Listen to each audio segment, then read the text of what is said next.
Hey tout le monde, j'espère que vous allez bien. Aujourd'hui on se retrouve dans une nouvelle vidéo. C'est une vidéo que vous me demandez énormément. C'est par rapport à mes démarches avec le Rotary, comment j'ai pu partir. Donc voilà, je suis désolée si elle arrive assez tard. Je sais que les inscriptions commencent, finissent, etc. Bref, qui tente rien n'a rien. Voilà, peut-être que ça aidera certains. Peut-être que ça vous aidera pour les années d'après. Donc c'est parti. La première chose que j'ai envie de vous dire, c'est que dans ma dernière vidéo, j'ai dit que le Rotary, pour moi, c'était le meilleur organisme. Chaque organisme est bien, chaque organisme a ses points positifs et négatifs.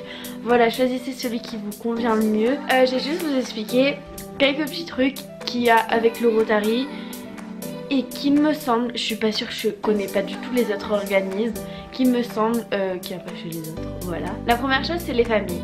On change 3 fois de famille. On a 3 familles, c'est dans la même ville, on va dans le même lycée. Ne vous inquiétez pas par rapport à ça. Imaginez, ce serait trop compliqué sinon. C'est vraiment un échange. Ça veut dire que en France, tes parents normalement reçoivent des étudiants d'échange.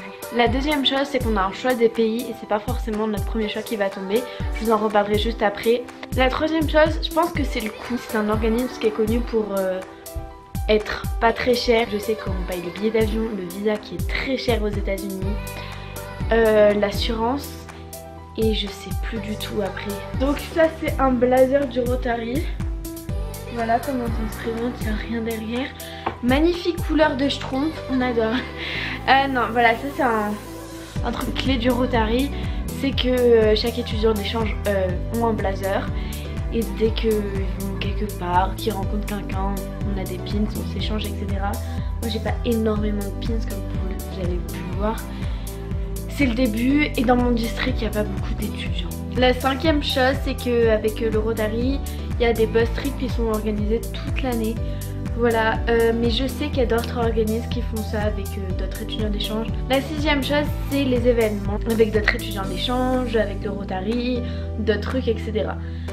Voilà, tout ce que je vous ai dit, bien sûr, je connais pas du tout les autres organismes, donc c'est comme ça que je vois les différences. D'ailleurs, je vous ai pas dit en fait, le Rotary c'est la paix dans le monde. Voilà, le Rotary ce sont plein de clubs partout dans le monde qui aident, qui font des actions pour aider. Voilà, pour avoir un monde meilleur. Ce programme Rotary Youth Exchange, il n'est pas vraiment connu. La plupart des gens, quand ils veulent faire un échange ou quoi, se renseignent vers d'autres organismes. Donc voilà, moi je trouve que le Rotary n'est pas encore assez connu. Voilà, bien sûr, après quand vous êtes étudiant d'échange, vous le connaissez. Mais sinon, voilà, pas trop. Donc voilà, je compte sur vous pour en parler. Ok, alors maintenant on va passer aux démarches. Alors la première chose à faire, c'est de chercher un club Rotary qui peut vous parrainer, qui a un site sur internet pour trouver des clubs Rotary les plus proches de chez soi. Et pensez à demander à votre entourage si quelqu'un connaît quelqu'un qui est dans le Rotary.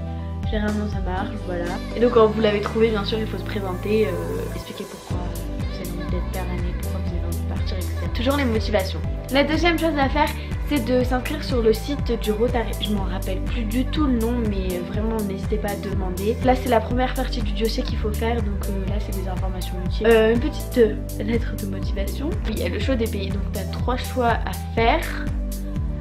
En France, nous, on a droit qu'un pays anglophone, il me semble.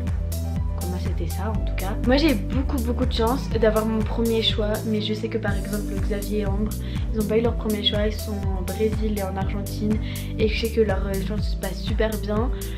Voilà, donc je pense que l'expérience elle est pareille partout. Pourquoi pas tout le monde a son premier choix? C'est vraiment un échange, donc ça veut dire que 30 personnes qui veulent aller aux États-Unis et seulement 20 personnes qui veulent aller en France, et ben il y en a 10 qui pourront pas y aller. La troisième chose à faire, c'est la deuxième partie du dossier.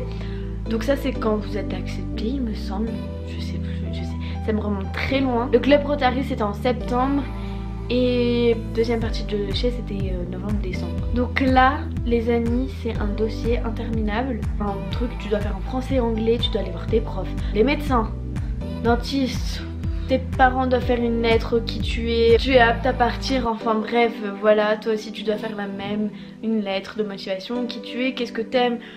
La quatrième chose à faire, ça dépend après vraiment de tous les districts. En tout cas moi je sais qu'on avait une journée des sélections en décembre. Donc là il y avait tous les étudiants qui allaient partir. Donc dans mon district on est 30. Le district 1760. Donc là c'est Bouches-du-Rhône. Je sais plus. C'est pas une région mais bref en tout cas voilà. Le district c'est des parties qui rassemblent plein de clubs du Rotary. Voilà, on nous a expliqué plein de trucs par rapport à l'échange. Et puis après, en fin de matinée, on a eu des entretiens. Donc moi j'étais pas du tout préparée à ça. Et en fait j'ai bien fait parce que comme ça moi j'étais pas du tout stressée avant. Je suis une personne hyper stressée. Il y avait une première partie avec les parents. Et là je savais pas trop quoi dire, ils me posaient des questions. Et je sais pas si vous comprenez, mais quand on vous pose des questions avec quelqu'un que vous connaissez, vous avez peur de vous tromper. Donc là c'était pareil, genre j'avais trop peur. Mais après mes parents sont partis. C'était relax, genre parfait. Et après la 5e chose, en fait ça dépend vraiment de tous les districts, ça ce que je vous dis. Mais il y a des réunions, nous on en a eu en avril. Mais c'est tout, c'est les étrangers qui sont là. Il y avait les Rotex, donc les Rotex c'est les personnes qui sont déjà parties et qui sont revenues. Donc voilà, c'était vraiment des réunions, explications de tout.